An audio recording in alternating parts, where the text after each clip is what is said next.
नमस्कार. आपला भारत न्यूजमध्ये आपले स्वागत. बदलापूरच्या ग्रामीण रुग्णालयाचे उपजिल्हा रुग्णालयात रूपांतर करण्यात आले असून रुग्णालयातील क्षमतेत 50 बेडची वाढ करण्यात आली.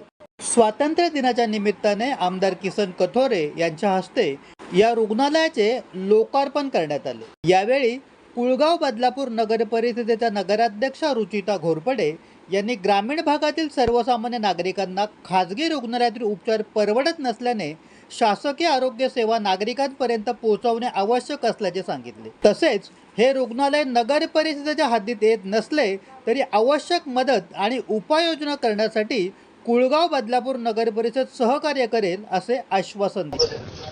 आज आपल्या कात्रप गारमेंट समोरील जे उपजिल्हा रुग्णालय आहे त्याच्यामध्ये आणखीन 50 बेडचं वाढ करण्यात आलेली आहे. नक्कीच आपल्या इथे मध्यमवर्गीय आणि सर्वसामान्य नागरिक भरपूर राहतात बदलापूरमध्ये. त्याचबरोबर बदलापूरच्या आसपासचा जो ग्रामीण विभाग आहे तिथे पण सर्वसाधारण उत्पन्न असलेले नागरिक राहतात आणि हजारोचा खर्च करून प्रायव्हेट हॉस्पिटल्समध्ये उपचार घेणं नागरिकांना परवडत नाही. त्याच्या अनुषंगाने आज आपल्या इथे जिल्हा रुग्णालयामध्ये चांगल्या अद्ययावत सेवा वाढवण्यात आलेल्या आहेत आणि नक्कीच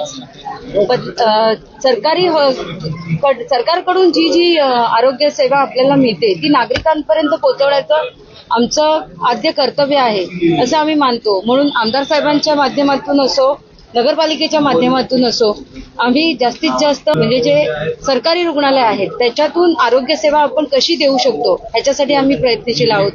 आता हे उपजिल्हा रुग्णालय जरी आमच्या नगरपालिकेच्या अंडर येत नाही तरी सुद्धा काही त्यांना जर काही मदत हवी असली काही आमच्याकडून काही उपाययोजना करायची गरज लागली तर नक्कीच कुळगाव बदलापूर नगर परिषद त्यांना नेहमीच सहकार्य करत राहणार आहे. यावेळी उपनगराध्यक्ष प्रियंका दामले, राजेंद्र घोरपडे, गटनेते शरद तेली, बांधकाम सभापती रमेश सोळसे, नियोजन सभापती संभाजी शिंदे, महिला व बालकल्याण सभापती प्रणिता कुलकर्णी, नगरसेविका हर्षाली पवार उपस्थित होत्या. तसेच आरोग्य उपसंचालक डॉक्टर अशोक नांदापूरकर, जिल्हा शल्यचिकित्सक डॉक्टर कैलास पवार आणि वैद्यकीय अधीक्षक डॉक्टर जोशना सावंत यांच्यासह डॉक्टर व वैद्यकीय कर्मचारी उपस्थित होते. 50 बेडच्या वाढीसह उपजिल्हा रुग्णालयाची सुविधा उपलब्ध झाल्याने ग्रामीण आणि सर्वसामान्य नागरिकांना अधिक अद्ययावत आरोग्य सेवा मिळण्यास मदत होणार आहे. पाहत रहा भारताचा बुलंद आवाज, आपला भारत न्यूज, सत्याचा ध्यास, जनतेचा विश्वास.